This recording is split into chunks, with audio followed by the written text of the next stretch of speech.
Pernahkah kamu bertanya, kenapa sekolah mengajari kita sangat sedikit mengenai peradaban manusia? Selalu ada loncatan-loncatan waktu yang membuat kita tidak pernah bisa merangkainya menjadi sebuah periode peradaban. Apa yang terjadi dengan Sumeria dan Mesopotamia yang saat ini menjadi Irak? Ini merupakan awal di mana bahasa tulis ditemukan, bahkan astronomi dan hukum.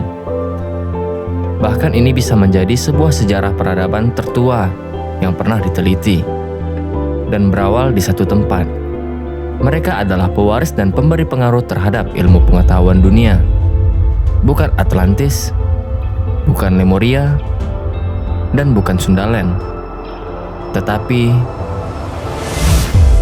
Mesopotamia.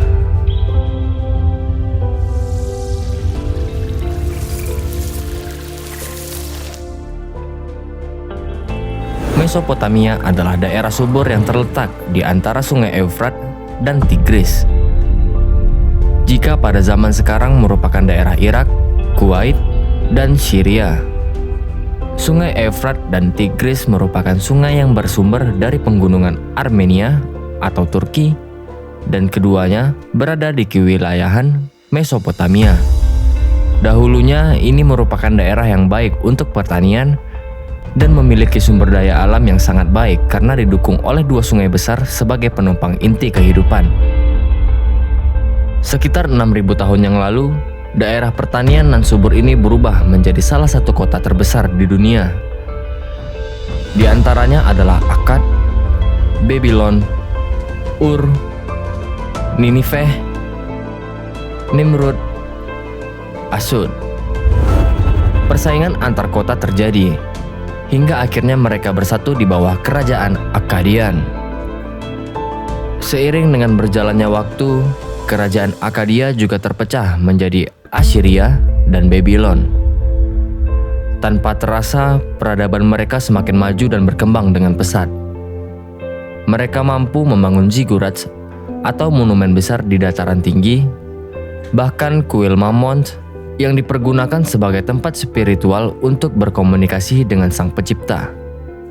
Mereka bahkan menemukan pola standarisasi perhitungan 60, seperti 60 detik dalam 1 menit, 60 menit dalam 1 jam, dan 360 derajat dalam 1 bulatan lingkaran.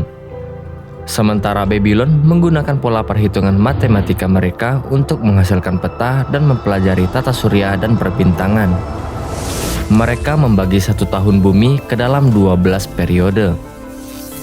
Masing-masing dinamakan berdasar konstelasi bintang yang paling menonjol dan terlihat.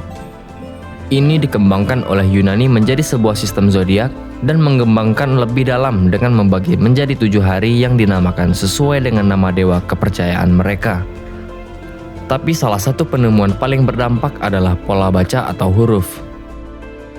Hal ini diawali dengan beberapa gambar yang dipahat pada tanah liat untuk memantau hasil alam dan kekayaan. Semua ini dikembangkan dengan sistem yang cukup kompleks pada tahun 3200 sebelum Masehi. Pola penulisan ini dikenal dengan cuneiform. Uniknya, pada zaman sekarang terbukti bahwa pola penulisan mereka sangat fleksibel dan adaptif.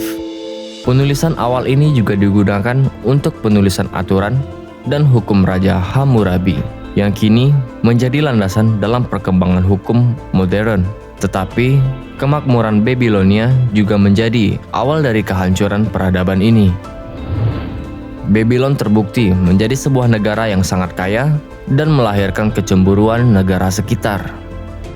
Pada tahun 539 sebelum Masehi, Raja Persia, Cyrus the Great, menaklukkan Babylon dengan mengklaim kekuasaannya atas semua Mesopotamia. Selama berabad-abad lamanya, daerah ini menjadi daerah kekuasaan asing. Kebesaran Mesopotamia memudar dan hanya tinggal menjadi sejarah, dan kerajaan besar kini tertimbun pasir di bawah tanah Irak saat ini. Tetapi warisan ilmu pengetahuannya menjadi sebuah warisan yang tidak bisa dipungkiri terhadap dunia ini.